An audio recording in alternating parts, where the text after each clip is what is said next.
Bonjour, je me présente. Mon nom est Hélène Lapointe. Je suis conseillère en sport et activité physique à l'unité de loisirs et de sport de la capitale nationale.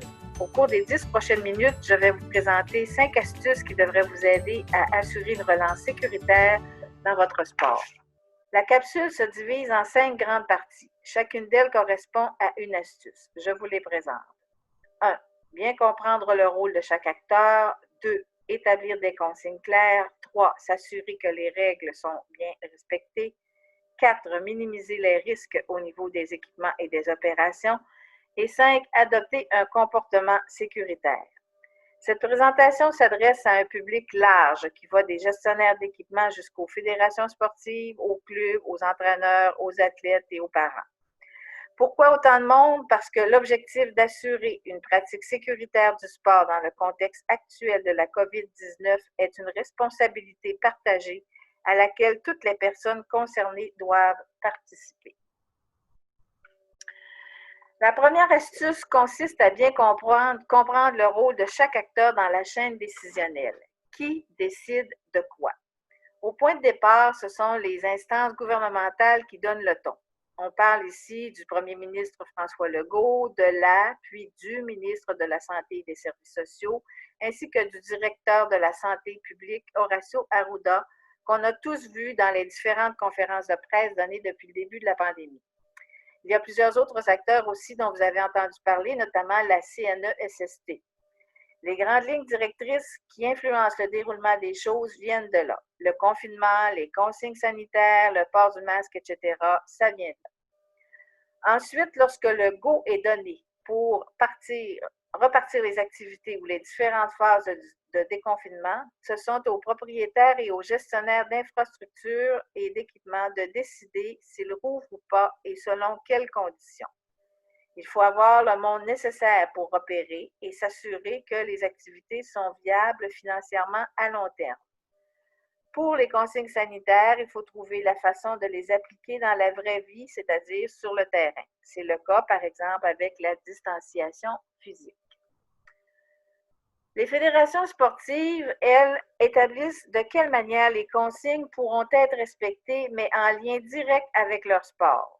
Au baseball, par exemple, l'arbitre qui évalue les lancers, c'est-à-dire celui qui est placé derrière le marbre normalement et qui décide si ce sont des balles ou des prises, les lancers, mais maintenant situé derrière le lanceur plutôt que derrière le receveur pour des questions de sécurité. Les fédérations sportives élaborent des plans de relance et s'assurent qu'ils sont bien compris et appliqués par les associations régionales et les clubs locaux. Les instances locales, elles, doivent décider si elles sont capables de respecter et faire respecter les consignes. Elles doivent aussi former leurs intervenants. Ce sont elles qui sont responsables des entraîneurs, des athlètes, des officiels, des parents. Elles doivent s'assurer que ce qui a été décidé en amont, notamment les adaptations nécessaires pour assurer la sécurité de tout le monde, sont bien mises en application. Et finalement, tous ceux qui sont directement impliqués dans la pratique du sport, comme les joueurs, les entraîneurs, les officiels, etc., doivent être conscients de ce dans quoi ils s'embarquent. Ils doivent accepter de respecter les directives et se soucier de la sécurité de tous ceux et celles qu'ils côtoient à l'intérieur comme à l'extérieur du terrain. Donc, ce n'est pas seulement de leur sécurité, mais aussi c'est la sécurité des autres dont ils doivent se préoccuper. Comme je disais tout à l'heure, la sécurité que nous devons assurer dans le contexte actuel est une responsabilité partagée. L'astuce numéro 2 consiste à établir des consignes claires. C'est la meilleure façon de s'assurer qu'elles seront bien appliquées. En voici quelques exemples. Déterminer ce qui est accessible, le vestiaire, les douches, les toilettes, les terrains, les équipements, lesquels parmi ceux qui sont disponibles ou qui sont à portée de main. Il faut déterminer les conditions d'utilisation, l'horaire, le coût, le nombre de personnes admises, s'il y a du prêt d'équipement ou pas, le mode de réservation qui est privilégié. En général, on préfère par téléphone ou en ligne. Le mode de paiement par carte ou en ligne, on évite la manipulation d'argent comptant. Comment se font les transitions entre les deux réservations?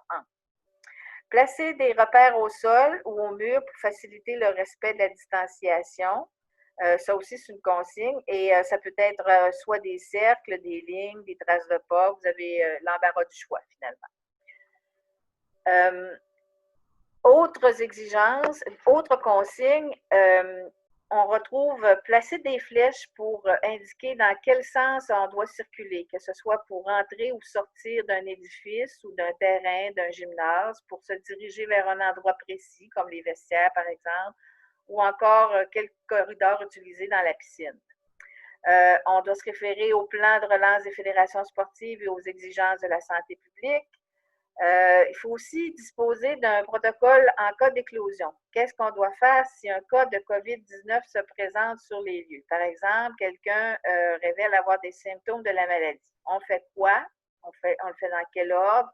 C'est qui décide en cas d'incertitude? Alors, c'est bon d'avoir donc un protocole en cas d'éclosion. Et finalement, il est super important de faire connaître ces consignes-là, que ce soit au moyen d'affiches, de tableaux, d'écrans ou de tout autre mode qu'on pourrait juger approprié. L'astuce numéro 3 concerne le fait de s'assurer que les règles sont bien respectées. Alors, ces règles-là, vous en connaissez plusieurs depuis un bon moment déjà. On va les répéter parce que c'est important de bien les avoir en tête. On fait référence ici au fait de rester chez soi si on présente des symptômes de la maladie ou si on a côtoyé quelqu'un qui l'a ou qui pense l'avoir. On fait aussi référence au lavage de mains, à la manière de tousser et d'éternuer, c'est-à-dire dans son coude, au respect de la distanciation physique, ainsi qu'au port du masque. Ça, c'est une consigne qui comporte plusieurs ajustements, comme vous avez pu le constater dans les dernières semaines, et donc il faut bien connaître et se tenir au courant constamment.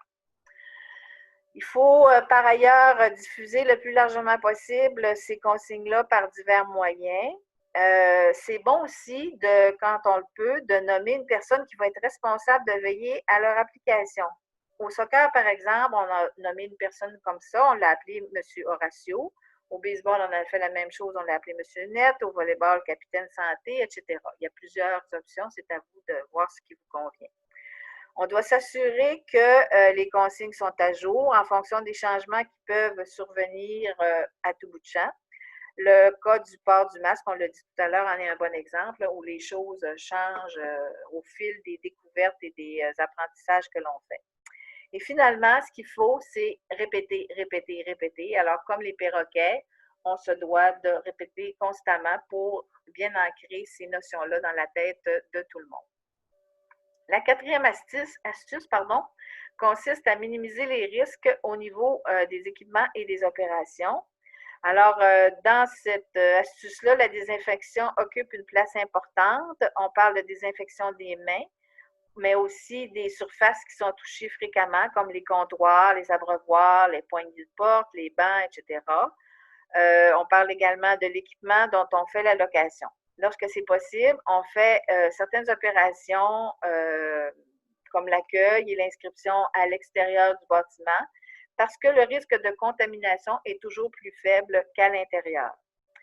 On recommande également la tenue d'un registre des participants, ce qui est super important dans l'éventualité où un cas de COVID serait déclaré, qu'il faudrait retracer toutes les personnes qui auraient pu être mises en contact avec la personne infectée.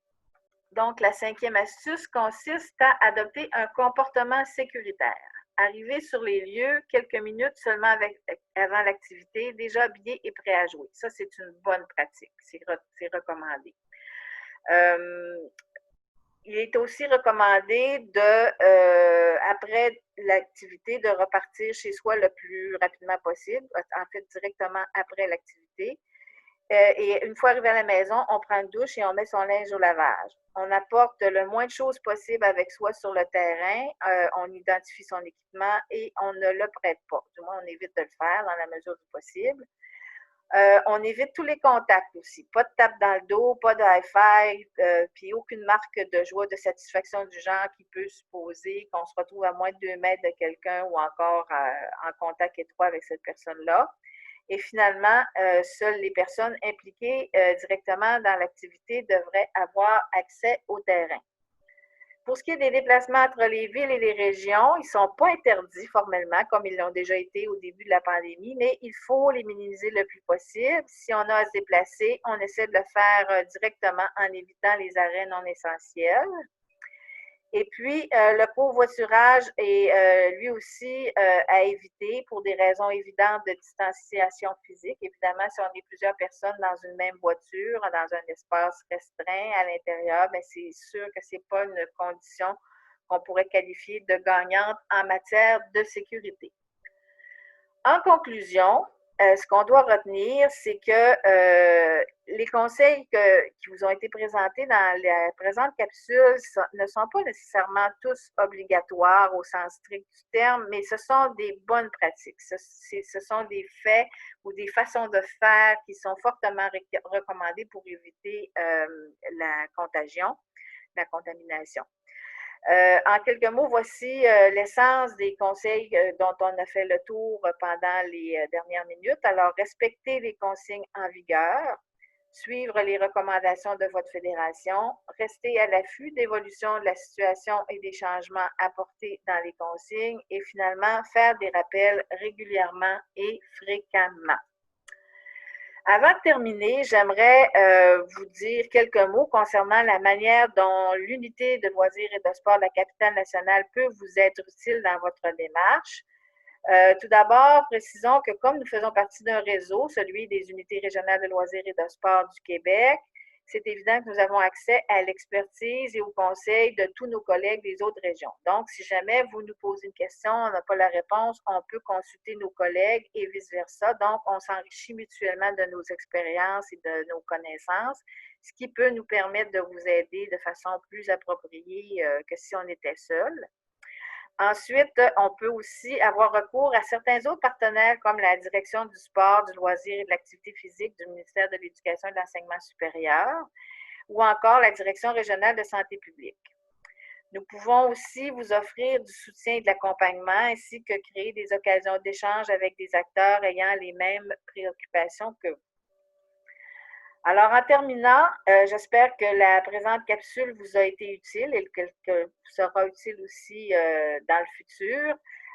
Vous avez ici quelques hyperliens qui vous conduisent vers des pages web où vous pourrez trouver des informations complémentaires à ce dont on vient de discuter. Et bref, je vous souhaite bonne chance dans la poursuite de vos démarches et à bientôt.